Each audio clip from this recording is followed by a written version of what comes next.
Hey, Mom, could we talk about Dad? What's my name? Garmadon!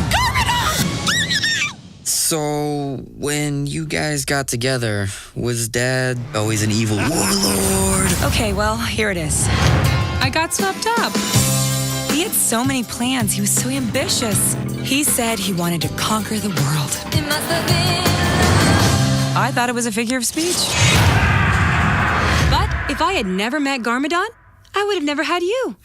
I had so much fun watching you both last night.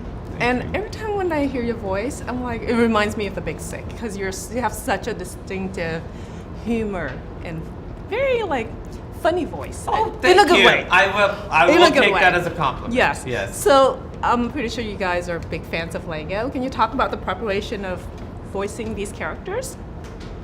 One of the nice things about doing voiceover is you can sort of discover it as you're doing it, because it's when you're shooting a film that's visual, time is really at a premium. But when you're in a booth, you have time to experiment. So we sort of experimented with the filmmakers in the booth until we found voices and characters we liked. So you didn't know before you walk into the booth that you didn't know what kind of You have voices some you want ideas, to. stuff you want to try, but it's not usually locked in, at least not for me. Yeah, there was a little bit of an idea. We talked to the directors and the writers about who these guys were, but then you really can find specificity in the booth because it really allows for experimentation.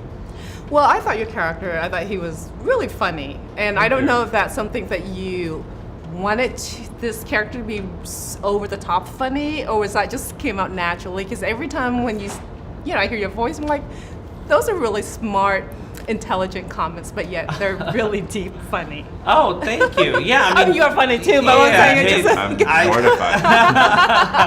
No, we both wanted to. The challenge of doing something like this is that we wanted to feel real and in the context of the situation, but also be funny. So that is what we. That's the purpose of a comedy. That's. Wait, the purpose of what? Comedy Of a comedy. right now. Oh, okay, got it. I'm just going for the baseline. I think. Right, we wanted to make sense with these characters, but also be funny, right? Yeah. Well, when you mentioned that's the purpose of a comic, do you both discuss how funny you want to go, what type of We pitch definitely you want like to set a ceiling, because if we say we'll say this is as funny as we're gonna get, and then if we go past that, it's just gonna overwhelm people. So we try to keep it. It's like a safety. Yeah. Because if we go as funny as possible, You've heard the you would have a phrase- seizure. You've heard the phrase "die laughing." Yes. These are We- chill. these are I was kids, we're not laughing trying to watching kill hearing you kids. play your character last night. Little kids. And you're too nice. Your character was way too nice, and his was almost like a smart ass type of. Yeah. Well, his In a is good way. In a he's good a way. very sincere character. He's like this. It's very sweet. He's this robot who wants to be a person. So there's a real sincerity to that character. I really love it. And he is sincere in real life, right? He's very sincere. Yeah. So, but what was the He's most? not a little shit at all. No. Unlike you? Yeah. Oh no, no. But what was it for me? It's I find it. No.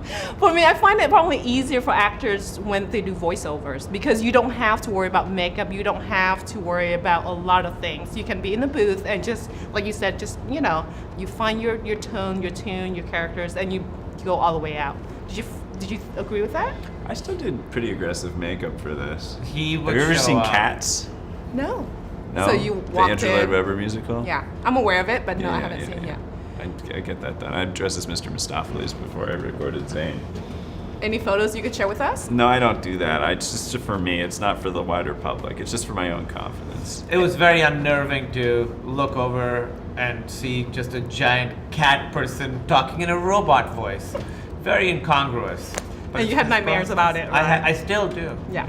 Well, thank you guys. Thanks. Thank you. Coast is clear. Students, a true ninja knows when to fight and when to blend in the shadows. Caw-caw! Caw-caw! Unbelievable.